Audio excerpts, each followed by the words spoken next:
All right. Welcome, everybody. We are live and we are streaming on May is Bike Month and on the Paul's YouTube channel. And I'm excited today to bring on, we're going to do a new type of show. And this is going to be Get Out of Town as part of May is Bike Month. And I'm excited to bring on here to give us a little presentation to talk about some great recreational rides in our area. We've got a couple people with us, and Dennis is our main presenter today. And I want to encourage everyone who's watching to leave comments in the YouTube or Facebook and ask questions as we're going, and we'll get those answered. And let me bring Dennis on here. Hey, hello, everybody. Hey there. All right. So, Dennis, I'm going to have you share your screen, and then we'll get your presentation up here. And I'm just going to bring Richard on here too, just so everyone knows. Okay. We've got a few people on, and hello, everybody. Great. We're going to be, what are we going to be talking about today, Dennis? We are talking about best rides in Lane County, of which there are dozens and dozens. We're going to talk about only 2 of them, though. All right. And then once you've given your presentation on these 2 best rides, I assume folks can ask questions and have some conversations. You know, I'm happy to field some questions. I think the idea of doing a presentation like this is it's going to serve as a catalyst. We want it to be a catalyst for some conversation and some discussion and community. Cool. Yeah, I think it's a great idea. I think we've been doing our Transportation Tuesday and Friday Fun Time pieces for the city of Eugene, and it's been really fun to have these presentations and have different themes. We've talked about safe routes to school, and we've talked about bike share and wonk talk and different themes. So I'm excited to have help you guys do a presentation on some recreational rides. And I know that you guys were doing these at bike shops and sort of in person before.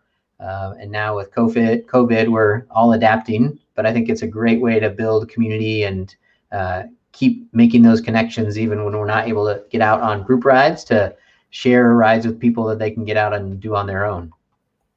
So, all right. Okay, Shane, let me just add so that everyone knows we've got some exciting questions, bike trivia, and some prizes tonight. We've got some gift cards from Bicycle Way of Life, and we've got some old Willamette Valley Scenic Bikeway signs that we're going to give away 4 of those. So anyway, stay tuned, folks. Excellent. Great. Perfect. So we'll hand this show over to Dennis and let him do a presentation. Then maybe Richard and I will come back after he's given his presentation and field your questions and do some trivia and let the fun begin.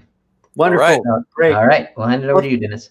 Super. Well, thanks to you both, Shane, for bringing this all together, Richard for organizing it. I also want to do some thanks to, of course, Shane, City of Eugene Bicycle Program. Amazing program. Truly love what you folks are doing. I also want to give some big thanks to a sponsor, and that's Bicycle Way of Life. You're going to actually get to see a route that my good friend Virginia from Bicycle Way of Life created some years ago, and she's got a pretty fast time on this route. So be ready for this. And by the way, if you've got friends who you think would like this show, text them right now and say, hey, Dennis and Shane and Richard are on, and they're talking about some good things related to bicycling. So I'm going to start with my show. Maybe I'll introduce myself a little bit here. Show, maybe that's not it. It's a presentation.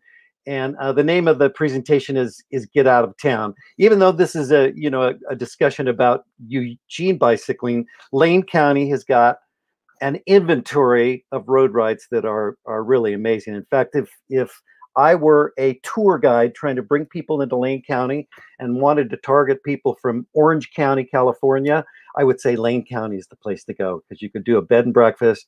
You could ride 7 days in a row and have a different ride every day, but all of the rides would be repeatable. So I'm going to talk to you folks about 2 of my favorite rides, and actually I've got many more favorite rides.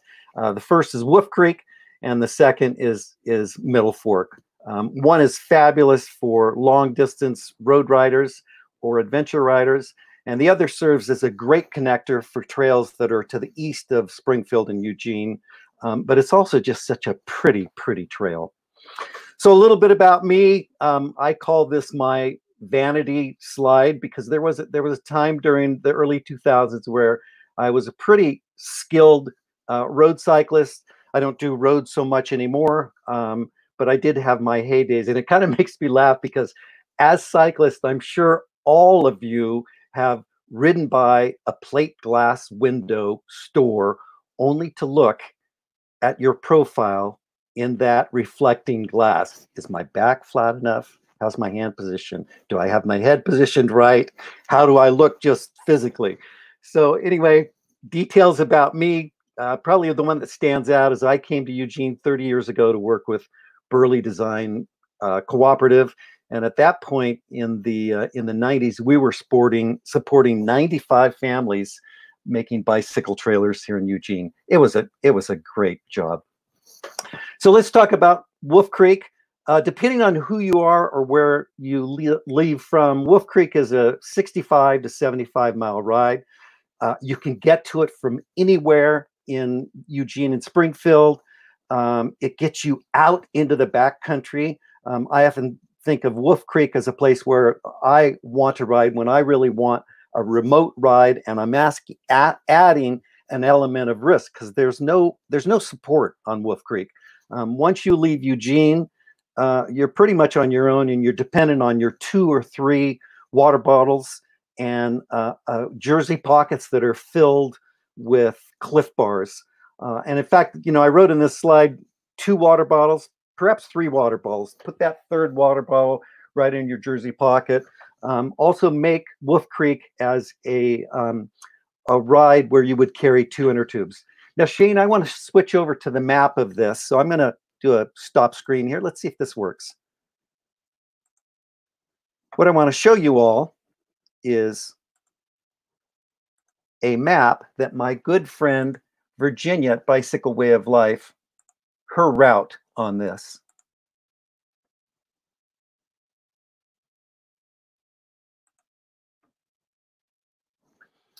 So the fascinating thing, the great thing about Wolf Creek is you can leave Eugene, you go up and over Lorraine, which is a hardy climb. You go out Lorraine Highway. From there, you cross across into Spencer Creek. I feel like a race car announcer right now. You take a left turn at Erickson Road, hook onto Crow and Territorial, and then you're up onto Wolf Creek itself, where you're hitting climbs of 1,100 feet. And then finally, you drop down into the beautiful, I'll say verdant, Siuslaw River Road, and you finally, after nearly 55 miles of ride, you hit your first store. And you've done some extended climbs before you do those last 20 miles into town, getting back onto Lorraine Highway, where you got to climb back into town. There's one more hardy climb before you drop down onto 29th. And it's at this point that I want to take my bicycle shoes off, hang up my bike, and start hydrating and eating. So that's Wolf Creek. I would say definitely do it. Prepare for it. Know that in a time of COVID-19 that there are some risks because you're gonna be out there. Make sure you're prepared. Cellular phone service can be limited, so plan and manage your risk carefully on a ride like this. I want to talk about another one of my favorite rides. By the way, I have to touch on something. That was a relive slide right there, but you can also search people's Strava routes and look for Wolf Creek map. And typically with an application like Strava, you can download a GPS file, which is a file format that you could upload into other applications. For example, if you wanted to put it into Gaia GPS and have more detail, that's a way to manipulate that information through a GPX file. By the way, you notice the signpost there, Territorial and Wolf Creek. So my next favorite path for me back in the days as a roadie was a connector. Really, it was the connector, short little 4 mile pathway that would get me from Eugene out into the country to the east of town, particularly for routes going out toward Jasper, Dexter, and for a person who is hardy enough, all the way out to Oak Ridge. But more recently, what I've learned, in fact, I rode this path, the Middle Fork path, last Friday, the 15th of May, is the beauty. Not only is a connector, but this trail is gorgeous. I'll show you some pictures later, but I just want to show you the map of this. The access point for me typically is Doris Ranch on the left part of your screen. And this is a 3.7 mile one-way, makes it into about an 8-mile ride if you're doing an out and back, where you finish at Clearwater. Both Doris Ranch and Clearwater have got restrooms. They're clean. In fact, I really have to talk about all of the facilities along this path: the restrooms, the signage, the resting points. This path is maintained by Willamette Lane Park District, and Willamette Lane is doing some amazing things in Lane County. They manage this amazing piece of bicycle inventory, but then they also manage a new mountain bike park at Thurston Hills, and Willamette Lane is doing really good stuff. So here's some of the great signage on this path. It's kind of nice that midway in the path you could hop off and make your way downtown Springfield. But there's also interpretive signs. What I found about the path overall is that there were great places to sit. And I kind of joked at myself, here's my orange bike with my Garmin on it. I was thinking, gosh, if I had a straw hat and like a Danielle Steele trash novel right now and a water bottle, I could spend the whole afternoon on this bench. It was really, really beautiful. Few more views. I do want to touch on the notion that multi-use paths for road cyclists can be both a blessing and sometimes points of challenge. Because as road cyclists, we ride fast. We often ride together, although not necessarily during COVID-19. And we are a force to be contended with on multi-use paths. And by multi-use, I mean there's going to be, particularly on the Middle Fork, hikers, nature lovers, skateboarders, children, middle schoolers who are just out on a cruise, and people who are just enjoying being out there. This, by the way, the Middle Fork path is probably one of the most successful and pleasant multi-use paths. But going back to us roadies, we tend to be the more powerful and faster force on paths like these. So what I encourage is slow down, enjoy this beautiful path, give love to the other users. And by that, I mean, say hi to them, acknowledge that they're there, let them know that you're passing. Typically what we will do as road cyclists is we'll say, wow, isn't it nice out here? And then as we pass them from behind, we'll say, passing on your left. And then we'll give another acknowledgement as we go by, just to let them know that we're happy to be here and we're happy they are there as well. Oh, wow, we switched to another screen already here. And as beautiful as the Middle Fork path is, I do want to share with you that there are other fabulous routes with great information available on how to get them to them through the Greater Eugene Area Riders website. And if you go there, Gears is what they're known for, Greater Eugene Area Riders. If you go to their website, they have a tab available for dozens and dozens of rides throughout Lane County. Rides and climbs like Ham Road, beautiful rides like McKenzie View, the Brownsville ride, which is a Lane County classic. You definitely got to pack food and water for Brownsville because you are well north of Eugene. So check that out. It's been a resource for me. It's just a great way to explore what Lane County has to offer, and we have a lot of great things here. So that's my presentation on two of my favorite rides. I'm going to switch now and talk a little bit about a somewhat different sport, and that's the sport of mountain biking. You know, I've been a bicyclist. I kind of joke since Lyndon Johnson was president, maybe before, because I think my parents gave me that that black and white Schwinn when I was even younger than that. And I've always been enthusiastic about bicycling. When I stumbled on mountain biking, I actually thought I would be good at it. It was 6 years ago. I was a real strong criterium and club rider at that point, but I was not a very skilled mountain biker. So I studied it really, and I've since become an instructor for mountain biking. The greatest difference that I'll say about road riding and mountain biking: road requires, if you're out truly doing endurance road, it requires a lot of power, and we work on power. Mountain biking requires bursts of power, but really requires skills and kind of a sense of body awareness and body agility. In mountain biking, we call it bike body separation. One of my proudest accomplishments within mountain biking is starting with mountain biking for youth. So I've become a teacher and a coach for youth throughout the state of Oregon and here in Lane. And it's fabulous work. In fact, if you think about it, who better to spend time with on bikes than 6th through 12th graders? They're wonderful. They're interested in learning things. They're social. They develop skills and strength at a rate that we adults can't. I mean, even a simple training regimen for a 7th or 8th grader can yield results really, really fast, and they are fast. This is our team that was formed in 2018, and in fact, in 2018, the Eugene MTB team had 7 student athletes. We call them student athletes, and 7 coaches, and we were amongst 10 teams throughout the state of Oregon. That was 2018. In 2019, last year, we had 27 student athletes and 14 kids. And prior to COVID-19, we were planning and expecting 45 students this year. It's really a nice growth. In fact, mountain biking for youth is the fastest growing high school sport in America. Granted, it's not as big as football, but it is growing at a rate that is phenomenal.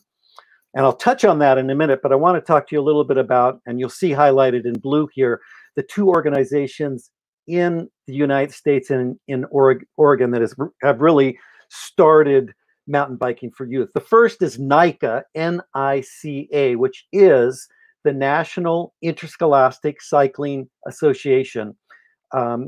NICA started in Berkeley, California, 11 years ago, when a high school math teacher wanted to create a road racing team for youth.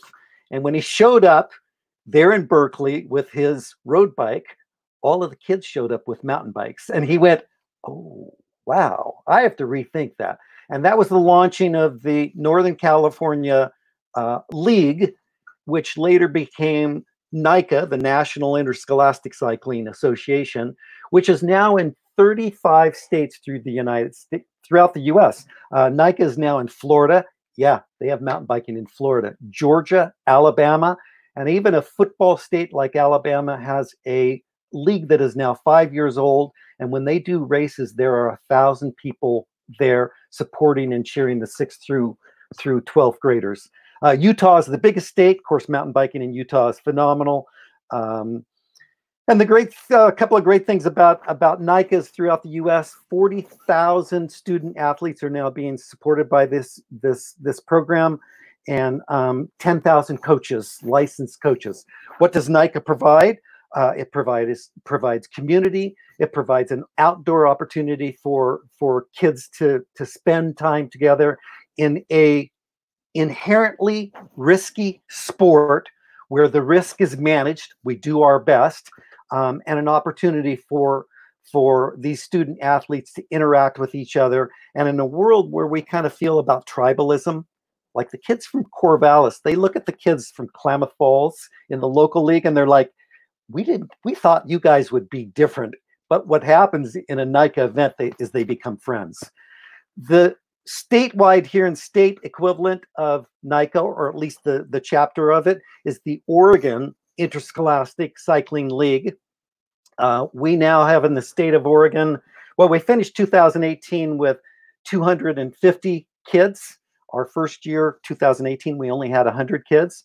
We have teams in Corvallis, We have teams in Corvallis is one of the really strong teams, by the way. Bend has a really strong team down in Klamath Falls, of course. Portland Metro's got some teams. So great things are going.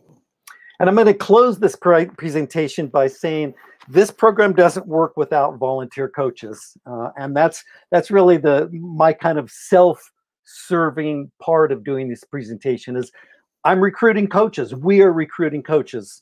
The Eugene MTB racing team now has a board of directors. We have a core of 12 returning coaches from 2019. But we want more coaches. We want to be able to support all the genders who are coming into this sport, which, by the way, mountain biking for 6th through 12th graders has an average participation of girls that is currently at 27% nationally. Oregon is at 30%, which is great. But obviously, we want more gender integration, and we're looking for coaches to help us with that. I always say to people that are a little reluctant about being a mountain bike coach for 6th through 12th graders that you don't have to be a great mountain biker to do this. But if you coach for one of these programs, if you coach for the Eugene MTB racing team, you will become a great mountain biker. So Richard and Shane, I'm going to turn this back over to you, and I'm happy to participate in field questions. Great. Well, I'm going to hand it over to Richard. Okay. More than anything. Well, in the meantime, since we're waiting for questions to come in, we're going to give away some bikeway signs. And here's a picture of one that old signs that aren't being used anymore on the route. So the first question will be, how many scenic bikeways are there in Oregon? Cool. And as we wait, so you can put your comment into YouTube or Facebook, whatever you're watching us on, and we'll pull those comments up and for a chance to win an Oregon Scenic Bikeway. So I have a question for you, Richard. I think we have 4 trivia questions tonight. Is that right? Four questions and 4 signs. I think you're on mute. Yeah. Oh, okay. Okay, great. And so 4 questions, 4 signs. So good chance of winning. So if people get their answers in to these, first person with the answer in, I guess, right? Yes. Yeah, first right answer, win the sign. All right. Let's see. So we got our first answer in, and let me see if this will supersede that. 15 of them all over the state. Is that right, Richard? That's not right. That's not correct. It's close though, right? It's very close. We'll do the closest depending on how many answers we get in here. How many of these have you written, Dennis or Richard? Dennis, go ahead. I don't see the list of those rides. Throw one my way, and I'm sure I've ridden it. Okay. There's one out in Cottage Grove. Ooh. Oh, I got you. Okay, the bikeway out of Cottage Grove. There's one I know you've ridden from Armitage Park to Brownsville. That's a piece of it. Okay. Well, Cottage Grove, here's a hint. It has to do with a railroad pathway. Am I close with that? That's one of them. Yeah. Well, that's going to be the next question. Ah. So Corey answers, that's old news. It's 17 now. Is that right? He's got it. He's a winner. That's right. All right. So Corey gets a scenic bikeway sign. We don't know which one. Well, this one is actually the old Willamette Valley. Yeah. Not West Virginia. Yeah. And that's all the ones you have are the old Willamette Valley ones, right? Yes. Okay. So we'll get the second one. Second question up. Second question. Second question, second chance to win the sign. What is the official name of the bikeway out of Cottage Grove? All right. Can I offer a very obscure clue? Yes, I think so. Okay. All right, everybody, listen in.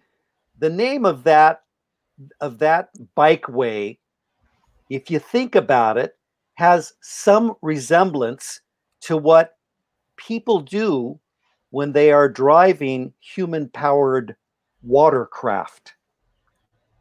That's a very obscure clue. That is not a good hint, Dennis. Oh no! No, that is not. I was going for Row River. It is not. It is not Row River. But it parallels the Row River. It does, and that's what everybody calls it. But that's not the official name. The official. All right. So no answers coming in yet. I would say I have ridden most of this. I guess the whole bikeway. This is a great one. One of the closer ones besides the longer one that you were talking about before. Here we got an answer in from Mark. The Covered Bridges ride. Let's give it to Mark because it is the Covered Bridges Scenic Bikeway. He got it. Yay, Covered Mark. Bridges Scenic Bikeway. All right. Assume you're getting these names down. We can get them later too. We can go back on and get those. Let me get it down. I'll make a note. So we got all those. So looks like, and now, so we've got Corey and Mark, and now we'll put up the third question for the third sign. I'm gonna read that one. What is the name of the nonprofit that suggested the Scenic Bikeways program to the state of Oregon? All right. So I'm gonna go back since I don't know if I know the answer to this one, but I think I do. So I'm not gonna give any hints or anything. But Richard, did you answer? How many of those scenic bikeways do you think you've ridden? I'll say I've ridden 15, 14, 15. Wow. Wow. That's pretty impressive. So let's see. So Virginia, she gave, I think this was her answer for the last one, was the Willamette Valley Scenic Bikeway. But that's the one that leaves from Armitage and goes up towards Portland. Yeah, actually goes to yeah, where does it go? It goes to the Shampooey Park. Shampooey, that's it. Yeah, that's right. Which I've ridden a lower portion. I did a ride with my kiddos where we rode to Brownsville, and then I did another part from Shampooey, so down, but I haven't completed it yet. Corey says he's ridden about 5 to 8 of them, so we're looking for the answer to this nonprofit that suggested the Scenic Bikeways program. Okay, maybe a hint. Have they changed their name? What's that? Have they changed their name? No. Okay. But what this organization does I know. Annually is they put on bike rides throughout the state every year. Yeah. This year they're not putting on a ride because of COVID-19, but all right. they've been putting on rides for 25 years, I think it is. That should get the audience. Even I got it after that one. There we go. Sue gets it. Sue got it. Yay. All right, Sue. All right. So we'll pull off the fourth and we'll get the last question up here. Fourth and final question. So if you've been itching to get your own Willamette Valley Scenic Bikeway signed, here's the question. How many other states have a scenic bikeway program? Wow. I'm making it easy. I'm not going to ask you which states or state. Just the number. Just the number. All right. Have you I think Sue might already have a sign. She says, please don't give me a sign. She doesn't have a sign that I know of. Okay. Corey had a hint as well, since I think he knew it, but he didn't want to answer since he already gotten one. So, oops, did I take that off of there? Let me put that back up just so people can see until we get an answer. We had a range here, so Virginia's going for the closest answer. Oh, the targeting methodology. Yeah. Trying to circle in. Maybe. Here's what I'll venture, because I want one of these signs.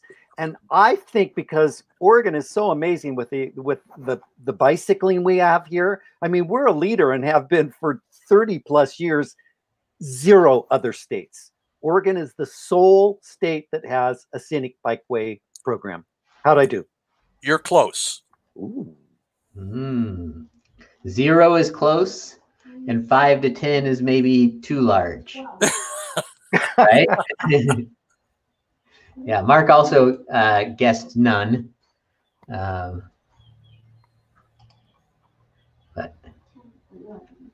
so I got, one of my favorites of these is I did one that was the I blanked on the name now. It's the Eastern Oregon one over near Bend. What is that one called, Richard? Well,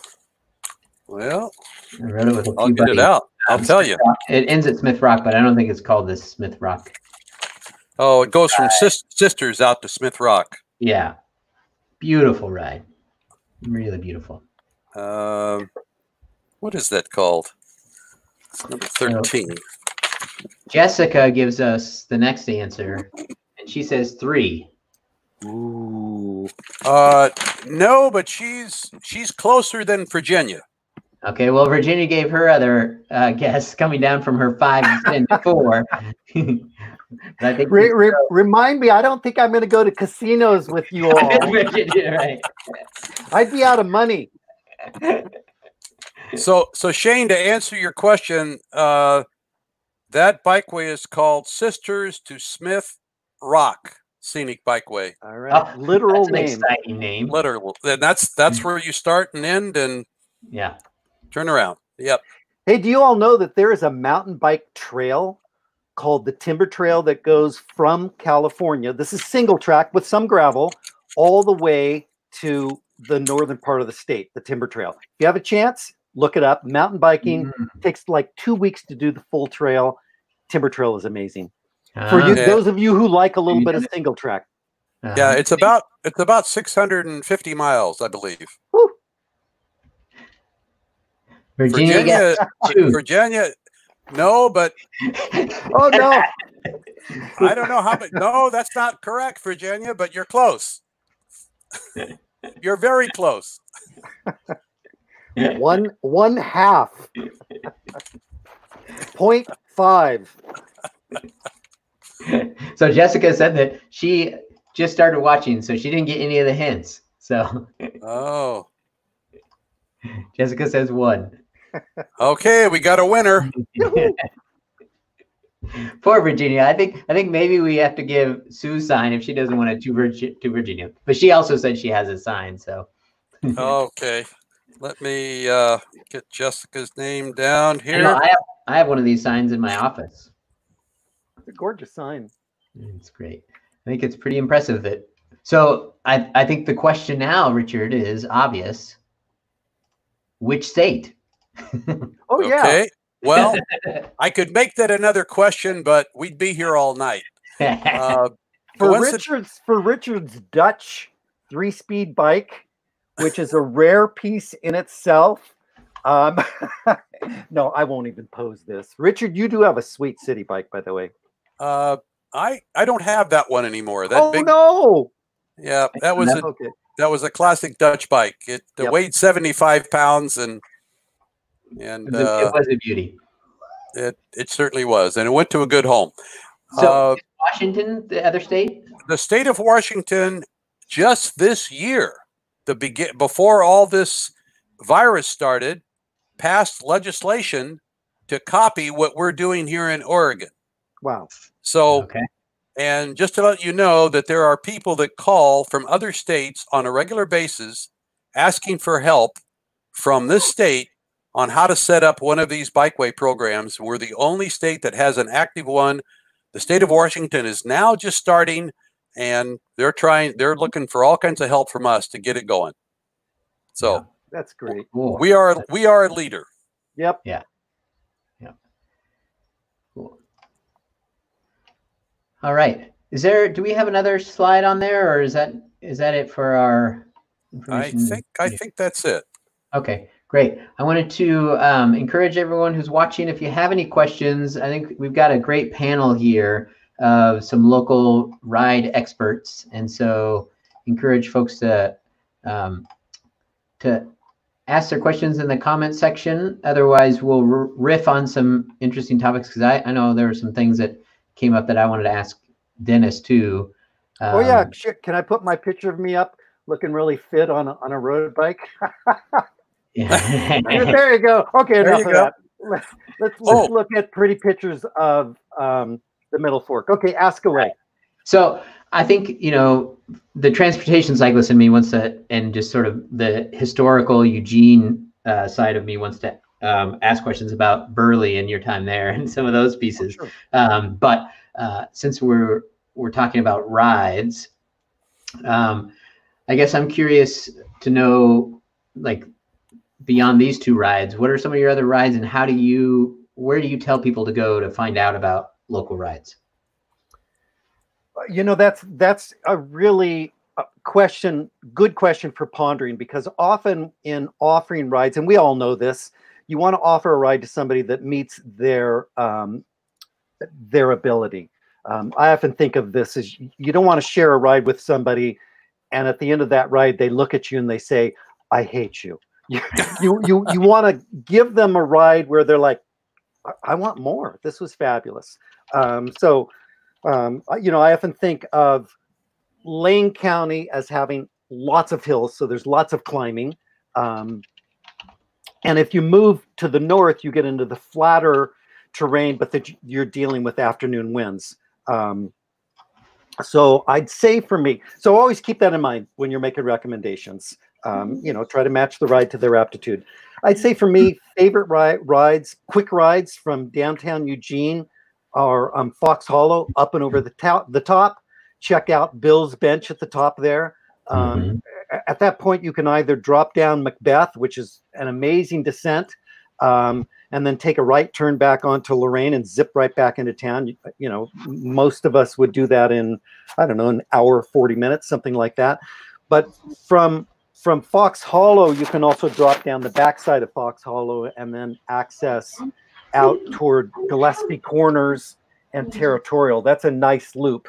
For people who've ridden in Lane County, Gillespie Corners is a turning point where if you go right, you head toward Crow. Fabulous rides out toward Crow. And if you go left, you head south toward Cottage Grove, hitting Lorraine first and then Cottage Grove. And I guess this leads me to speak of probably my favorite group ride, because it's a tough ride solo, and that is to do the Lorraine all the way down to Cottage Grove and then back up north back into Eugene. That's Richard, you may have to correct me with the mileage. Richard, by the way, on this presentation, kept on correcting my mileage. I kept on wanting to push it up. Richard would want to pull it down. Anyway, Eugene, Cottage Grove, and then back to Eugene. That's a 90-mile day. And it's a fun ride to do with, a group of 5 friends. You can support each other. You can shield each other from wind. There are good opportunities on a lot of that route to do pace line, or even what we refer to as double pace line, which is actually not a double pace line. It's just a single pace line that is rotating around. So we are adhering to traffic laws. And if you have a problem, you're riding with a group of 4 or 5 people, you're supported by those other riders. So top one for me today, might be different tomorrow, Eugene, Cottage Grove, and then back home with the wind out of Cottage Grove into Eugene. So Jessica had said to that question, the Monday Nighter, and Corey agreed that he thought you were going to say the Monday Nighter too. What's the Monday Nighter? Ooh, well, the Monday Nighter is a long-standing Eugene tradition that used to be called the Rest Day Ride. because Monday is the day you rest, right? You raced on Saturday or Sunday. You're kind of cooked. On Monday, most coaches will say that's the time to take a break. But the Monday nighter in the last 15 years has become, it's a hammer fest, and it's a totally fun ride. It's not a ride that I would at all recommend to the person first time out of the gate, because speeds are high. There are some corners out there. There are some sprints that take place, and the first time rider is just they're going to be blown out of the water. And I hate to speak exclusively, but there are some fast riders that go out and do the Monday nighter. I no longer do it because they're way too fast for me. But it's a fabulous ride. It goes out Lorraine, just to describe the ride. Lorraine out to the intersection of Lorraine Highway and Spencer Creek, does a hill climb where it drops down off of Spencer Creek. There's a right turn there. You start dropping down, back down into the basin, and then a left turn on Erickson. By the way, I own a Sprint off of Erickson. If you look me up, I'm on Strava. I own that Sprint. And then you take, I know, you get your Paul Marys wherever you can, your awards wherever you can. And at the end of Erickson, where it intersects Crow, you take a right turn and then come back in toward the bike path, which we refer to as the Fern Ridge bike path. Fabulous ride, 27 miles, some high speeds, and great ride for fast riders. Experienced fast riders. I like the rides that you offered tonight that you talked about. The Middle Fork Path is a great sort of intro ride. Would you say the other ride is also a good sort of beginner level ride? I mean, I guess the Monday nighter too, if you took it easy and didn't ride with a crazy crew. Right. And on the Monday nighter, just I'll get back to your question. On the Monday nighter, you can certainly drop off the back. There's nothing wrong with that. The Monday nighter will do some stop and waits, but you can flag them on and say, I'm good at this point. I'm going to ride this ride on my own. So that's good. But other beginning rides, the Row River is a great ride. It appears in looking at the map that it's a long ride, but from downtown Cottage Grove all the way out to the Mosby Creek drainage, I think that's the drainage part of Row River, is, I don't know, 12 miles, something like that. Elevation gains are not great because, of course, it's an old railroad grade. The scenes are, the views are fabulous. That Row River really tops it. The challenge there is you have to motor by car to get to Cottage Grove, unless you want to make that into a huge ride by riding the 20 miles from Eugene to Cottage Grove and then doing the Row River. That's a big day. That's a big ride. Better off motor with your bikes to Cottage Grove, do an out and back on the Row River path. I wanted to throw Corey's question up here real quick, because I think this is not a question, but his comment that he leads first time rides on Wednesday night, or he did from a local shop during, but he stopped them, and I think Jessica says that she's done those rides as well. So I think there are, I think that's the thing, is there are some good rides to be had that are that we're going on, that were group rides. I know that Gears has several rides that they post every month with a ride leader and all that. But it seems like in this time, it's best to find your own routes and do them on your own. But I think that that there are some good resources out there, right? Gears has some of those rides listed on their website, right, Richard? Yep. They have quite an extensive list on their website, and also on Strava. If you're on Strava, you can see what other people have been doing, and you can find them there too.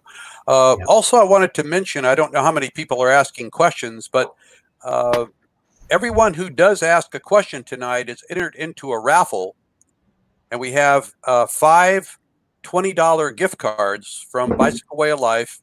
And if you ask a question, you will be entered into the raffle for those cards. Oh, nice. So not only the sign giveaway, but a raffle as well.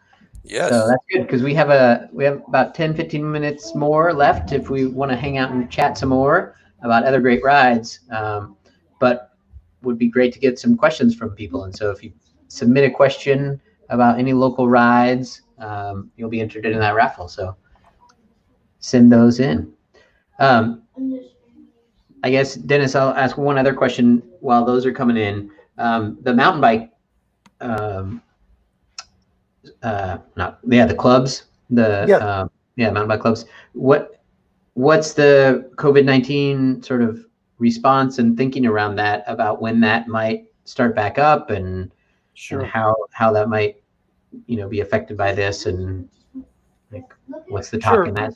Well, NICA, as the governing body nationally, has set standards for riding COVID-19 and managing the risk that's around that. And one of them, of course, is don't take a group of student athletes and coaches out into a ride that would be beyond their capability, and maybe even bring that back a little bit more. We often talk in mountain biking risk management. Are you going to be within range of emergency medical services, typically within an hour of getting the downed rider to medical services, or are you going to be beyond that? And the standard I would set for our team is we're going to avoid those wilderness rides this year until we get more of an easing of the COVID-19. Other standards, though, that are being set that are common sense, but you don't realize it until you think about it, is this year we won't be sharing bikes between ourselves, because, of course, when you're riding a bike, but particularly a mountain bike, your hands are on the grips. And if you're like most people are, you're eating food and wiping your nose and wiping sweat off of you, and that's the transmission point. So we won't be sharing bikes. Other than that, the rules and regulations that have to do with mountain biking for youth are not only national, but they're regional. And here in Lane County, we've been approved for phase 1, which means we can have 24. In our case, it's going to be 24 student athletes and coaches. So we've decided that we will be breaking ourselves into 6 student athletes and 2 coaches. And of those coaches, one will be a level 2 who has first aid capability, and the level 2 coach will be an assistant. So we'll be keeping our grouping to 8 people. And on any of our rides, say if we go out to a local mountain bike park called Carpenter Bypass Trail System, also called YPass, we won't be in any groups that are larger than 24 kids. And I think there's kind of an, I'll overuse an overused word, there's an optic to that, and that is people are scared, we're scared, so we're going to keep our grouping even on the trail to small groups, 6 student athletes, 8 students. The final thing that we're doing, and this is recommended by mountain bike teachers from throughout the world as well as NICA, is that we're going to create a greater distance between the bikes. Usually it's 6 feet. We tell the kids 2 seconds. We're going to go to 12 feet. And then when we stop, of course, one of the important things is when you stop on the trail is you always remove your bike off the trail. We're going to step off the trail here in Lane County, being mindful of poison oak, so we are not within range of anybody else.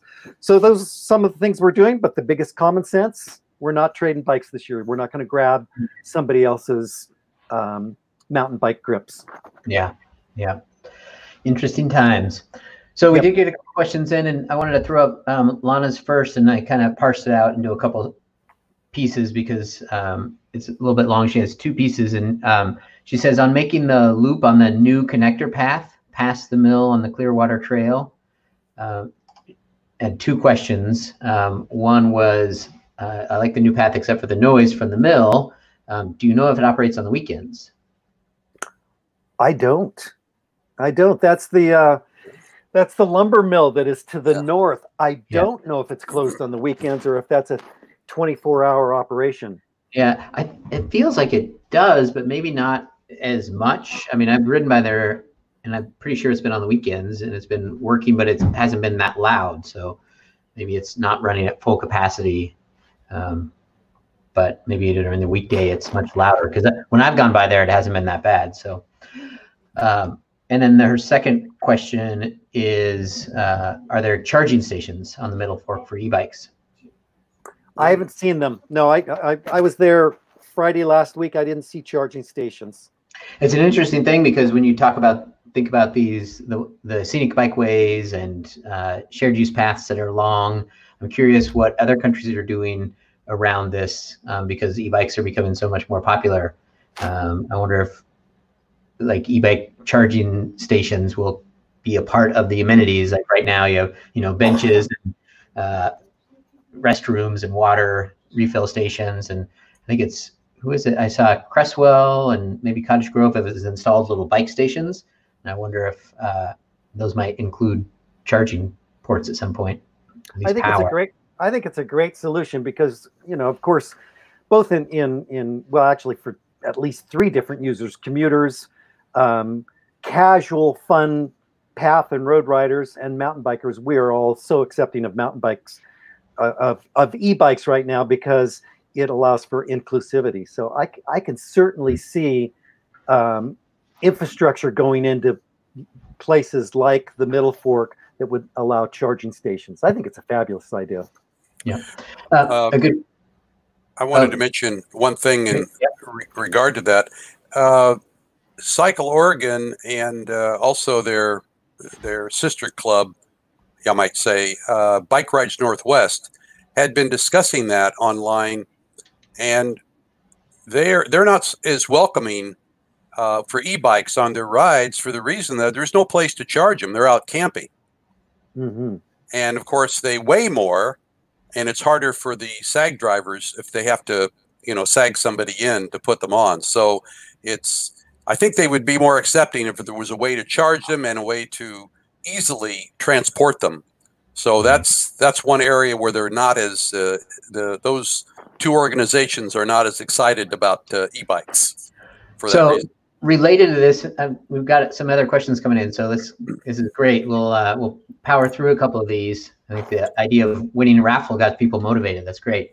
And I think this is a related question, because it's asking about speeds. And I think that's one of the complaints you hear about e-bikes is like, oh, they're just going to go too fast and be annoying. Corey asks, what's his suggested speed on the bike path in Eugene Springfield? I believe they recently put signs up. I can tell you, we definitely don't have speed limit signs on any of the Eugene paths.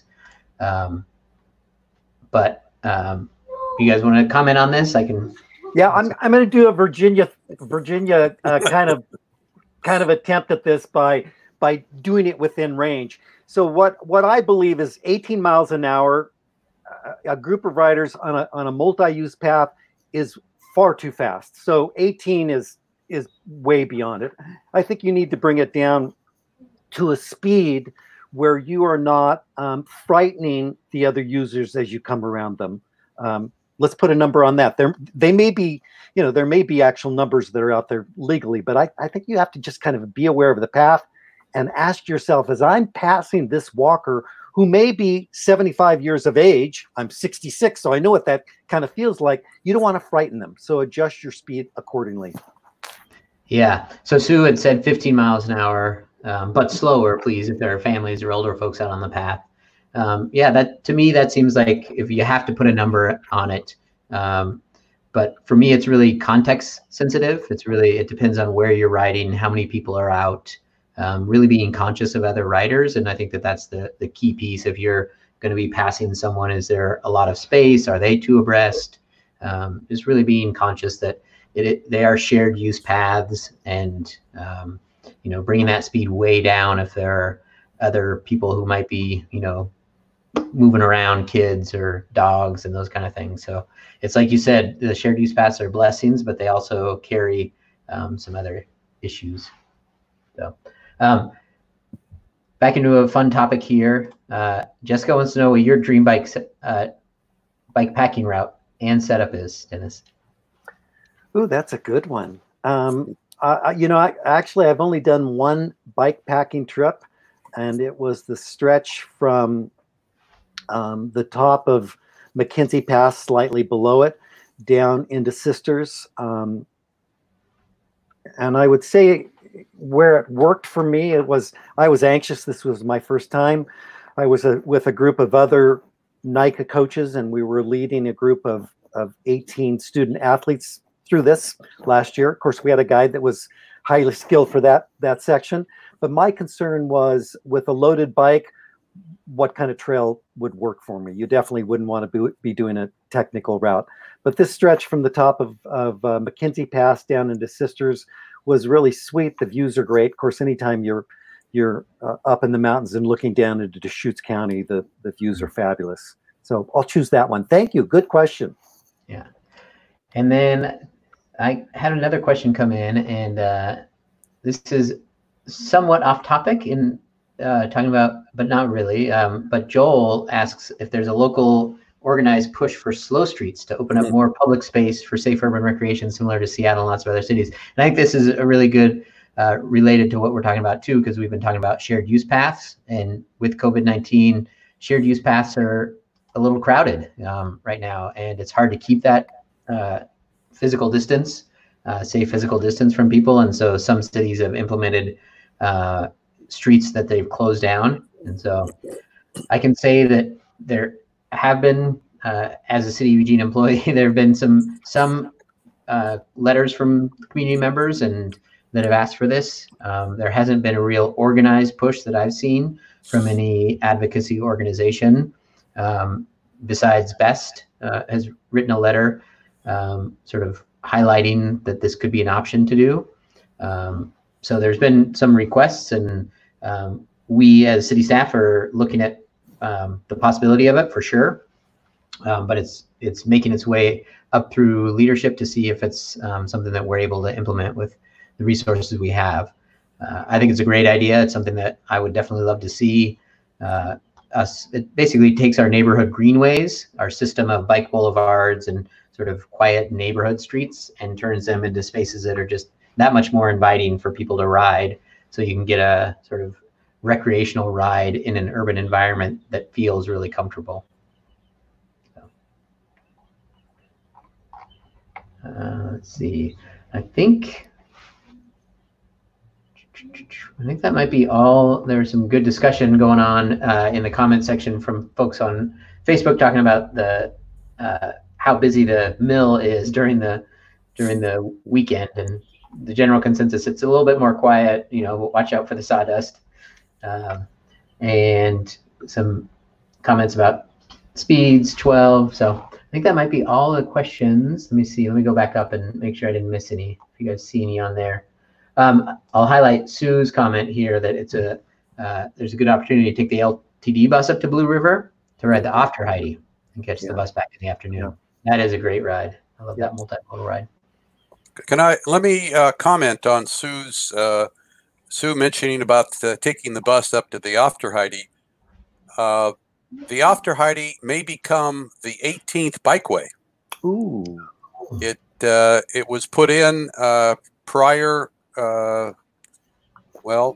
last year, and it's resurrected itself. It's being promoted, or the proponents are Travel Lane County. So there's a very good chance that the Afterheide from Blue River all the way over to Oak Ridge will become a scenic bikeway. So hopefully we'll find out this year. So that might be number 18.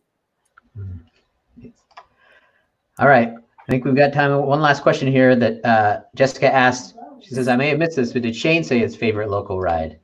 Well, for those who know, I'm much more of a transportation cyclist than a recreation cyclist. But, so all of my rides are generally utilitarian, though I used to do a good amount of road riding and recreational riding at times. But they generally have some sort of destination. So even when I go on a recreational ride, I like there to be a destination at the end of some great restaurant, or, something that I can do and then ride back. So, even just the ride to Prince Buckler's is like, that's my favorite ride, So, but if you can make it a nice recreation. So I like to go out into Springfield and ride this Middle Fork path, but make sure that there's like some food involved, or some store that I wanted to go to. I generally, even on a recreational ride, work some sort of functionality into my ride. So, but I do love that. I'm after Heidi, and well, I mean, I'm hoping to get out and do 242. Not a local ride, but one of the great rides to ride the McKenzie Pass while it's closed to cars. So, all right. Well, I think we're at time. We said we'd be here till 6:30. Thank you so much, Dennis, for sharing your knowledge and experience, and Richard. Welcome. Lots of fun. Yeah, it was great. Thank you, Dennis. Thank you, Shane. Yeah. Thank you both, Richard, Shane, everybody else who came on as well. Yeah. Thanks everyone for your questions and comments, and this was fun. We'll have to do it again. All right. Okay. Bye. Good night.